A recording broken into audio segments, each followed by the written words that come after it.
राष्ट्र संत तुकडोजी महाराज नागपुर विश्वविद्यालय का 110वां दीक्षांत समारोह में उपस्थित डॉक्टर टी.जी. सीताराम, निर्देशक अखिल भारतीय तकनीकी शिक्षा परिषद नई दिल्ली, डॉक्टर सुभाष चौधरी गुरुकुल, राष्ट्र संत तुकडोजी महाराज नागपुर विश्वविद्यालय, doctor Sanjay Dudhe, professor vice chancellor, doctor Raju Hiwase, registrar, doctor Prafulla Samle, निर्देशक परीक्षा एवं मूल्यांकन, विश्वविद्यालय के प्रबंध परिषद के सदस्य, शिक्षक, अभिभावक, स्टाफ, स्नातक छात्र छात्राएं, संत तुकडोजी महाराज नागपुर विश्वविद्यालय के शताब्दी वर्ष में आयोजित इस 110वें दीक्षांत समारोह में उपस्थित होकर अत्यंत हर्ष का अनुभव कर रहा हूँ।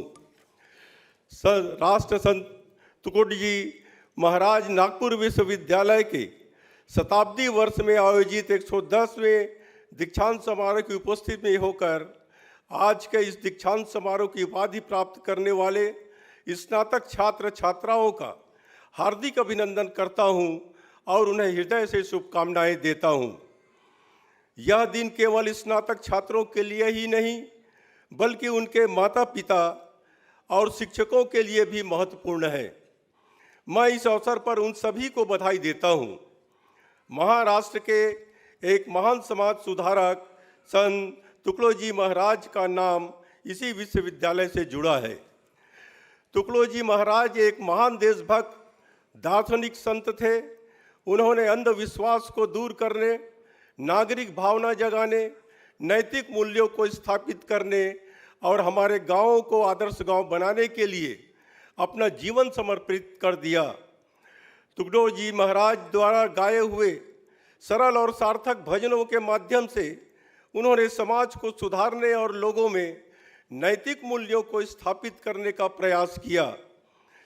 सच्चा धर्म नहीं जाना तूने रे भाई, सच्चा धर्म नहीं जाना, अपनी अपनी नेकी से चलना, यही तो ना धर्म सिखाता।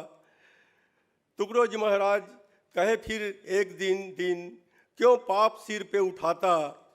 आज के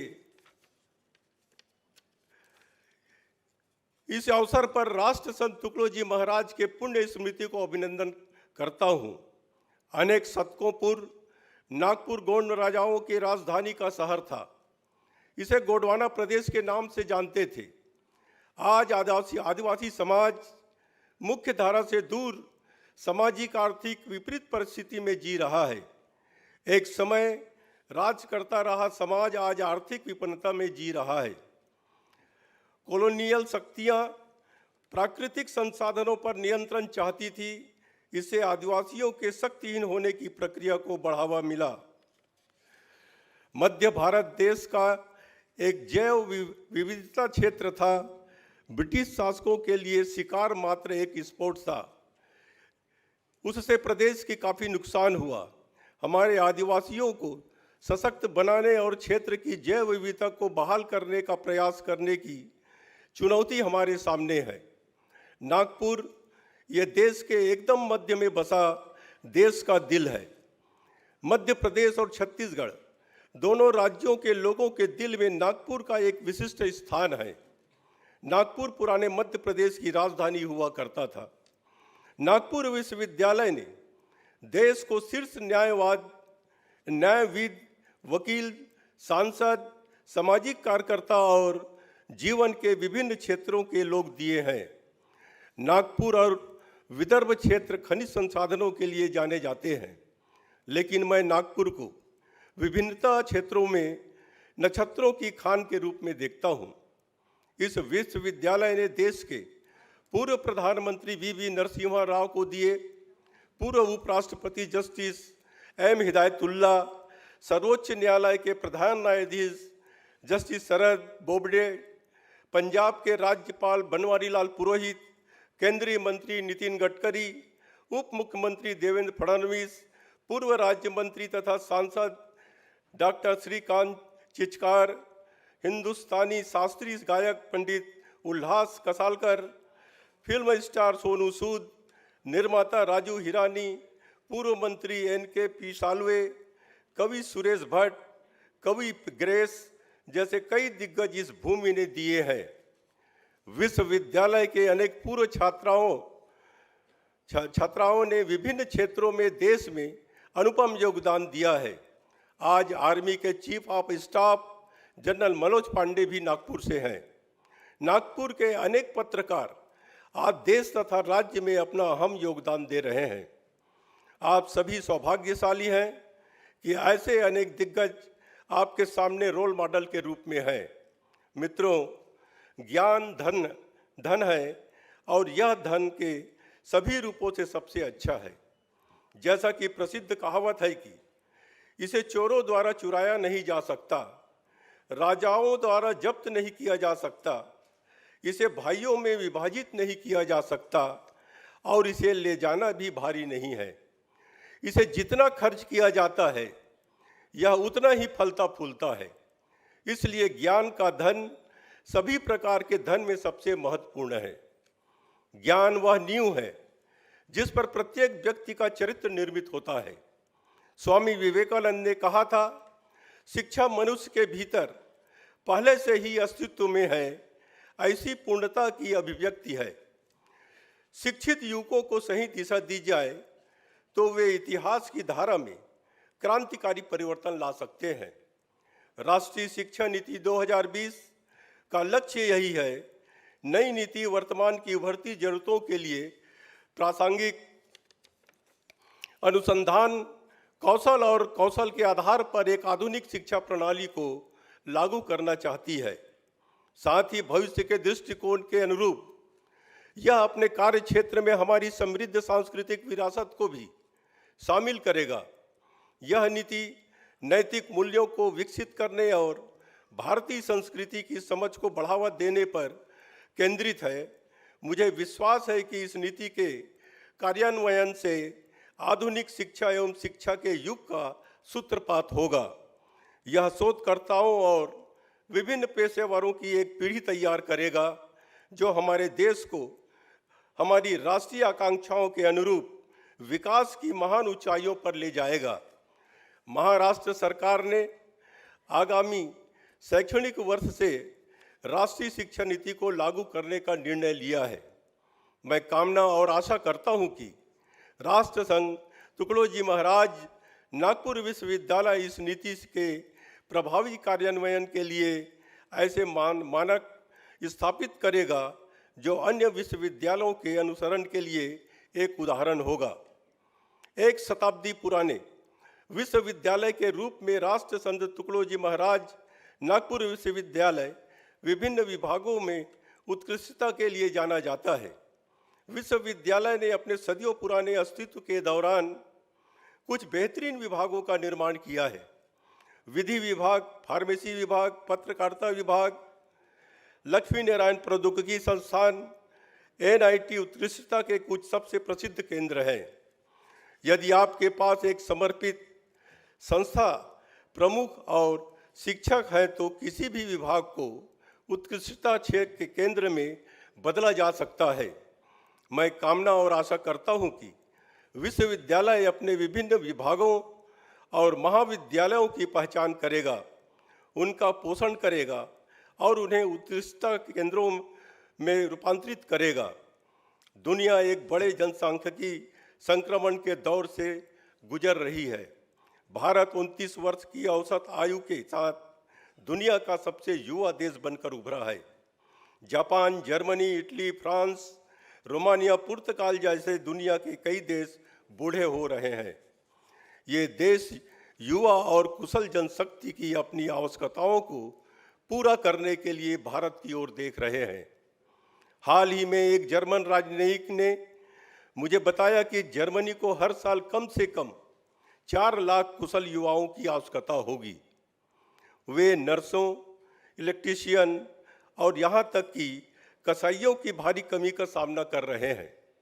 आज 11.5 करोड़ के ऊपर की आबादी वाला महाराष्ट्र निश्चित रूप से इन देशों को आवश्यक कुशल मानव संसाधन प्रदान कर सकता है। इसलिए यह आवश्यक है कि हमारे युवा स्नातक विभिन्न कौशल से लैस हो। हाल ही में राज्य में महाराष्ट्र राज्य कौशल विश्वविद्यालय की स्थापना की गई है। संत तुकडोजी महाराज नागपुर विश्वविद्यालय इस नए विश्वविद्यालय के साथ मिलकर काम करे और कुशल मानव संसाधन का एक बड़ा पुल बनाए, जो देश और दुनिया की कौशल आवश्यकताओं को पूरा करने के लिए तैयार होगा। हमारे देश में एक अजीब स्थिति है, यहाँ श्रम की गरिमा का अभाव है। हमारे देश में शिक्षित वर्ग उन लोगों को हे दृष्टि से देखता है जो छोटे मोटे काम करते हैं। ये बेहद गलत है। न्यूजीलैंड, ऑस्ट्रेलिया, वेस्ट इंडीज में कई पूर्व क्रिकेटर कैब ड्राइविंग, किराने की दुकान चलाने आदि जैसे नियमित काम करते देखे जाते हैं, लेकिन भारत में छोटे काम के प्रति लोगों का रवैया नकारात्मक है। यही कारण है कि कई स्नातक बेरोजगार रहते हैं। एक और पान ठेला चलाने वाला, रिक्शा तांगा चलाने वाला मेहनत मजदूरी करके 4 पैसा कमाकर अपनी आजीविका सुखपूर्ण चला लेता है, वहीं डिग्रीधारी बेरोजगार हैं। यह स्थिति देखकर दुख होता है। हमें कोई भी काम ईमानदारी से बिना हिचकिचाहट के साथ करना चाहिए। वर्ष 2018 ग्लोबल स्टार्टअप इकोसिस्टम रिपोर्ट के अनुसार इजराइल शहर तेल अवीव में दुनिया में प्रति व्यक्ति स्टार्टअप की संख्या सबसे अधिक है। समय आ गया है कि हमारे स्नातक भारत को फिर से महान बनाने के लिए उद्यमी, धन के निर्माता और स्टार्टअप के निर्माता बने। आज हम सहयोग की दुनिया में रहते हैं। महाराष्ट्र में कई विश्वविद्यालय दुनिया के सर्वश्रेष्ठ विश्वविद्यालयों के साथ गठजोड़ कर साझेदारी कर रहे हैं। राष्ट्र संत तुकडोजी महाराज नागपुर विश्वविद्यालय को सर्वश्रेष्ठ विश्वविद्यालयों के साथ सहयोग करना चाहिए। छात्र विनिमय, शिक्षक विनिमय और संयुक्त डिग्री को भी बढ़ावा देना चाहिए। चांसलर के रूप में मुझे अक्सर छात्रों से डिग्री प्रमाण पत्र देर से मिलने की शिकायत मिलती है। कुछ को विदेशी विश्वविद्यालयों में अपने प्रवेश को सुरक्षित करने के लिए अस्थायी डिग्री प्रमाण पत्र की आवश्यकता होती है। विश्वविद्यालयों को छात्रों की जरूरतों के प्रति संवेदनशील होना चाहिए। मैं विश्वविद्यालय से छात्र केंद्रित होने का आग्रह करता हूँ। विश्वविद्यालय का प्रशासन छात्र केंद्रित, सहायक और कुशल होना चाहिए। फैकल्टीज की कमी को पूरा करने के लिए विश्वविद्यालयों को रचनात्मक समाधान तलाशने चाहिए। उद्योग और अनुसंधान संगठनों के लोगों को भी शिक्षण से जोड़ा जाना चाहिए। साइबर अपराध हमारे समय की सबसे गंभीर समस्याओं में से एक बन चुका है। लगभग सभी युवा और छात्र शिक्षा, मनोरंजन और गेमिंग के लिए टैब, स्मार्टफोन और इंटरनेट का उपयोग कर रहे हैं। यह सभी को साइबर अपराधों के लिए अति संवेदनशील बनाता है। कॉलेजों और विश्वविद्यालय विभागों को सभी विश्वविद्यालय के छात्रों को साइबर सेफ के बारे में जागरूक करने के लिए अतिथि व्याख्यान और कार्यशालाओं का आयोजन करना चाहिए। प्रत्येक छात्र को साइबर योद्धा बनना होगा। आज तनाव सभी के स्वास्थ्य पर भारी पड़ रहा है। उच्च रक्तचाप, मधुमेह जैसी जीवन शैली से जुड़ी बीमारियां बढ़ रही है। सभी के लिए स्वास्थ्य सुनिश्चित करने के लिए कार्यस्थल पर योग के अभ्यास को प्रोत्साहित करने का आग्रह करता हूं।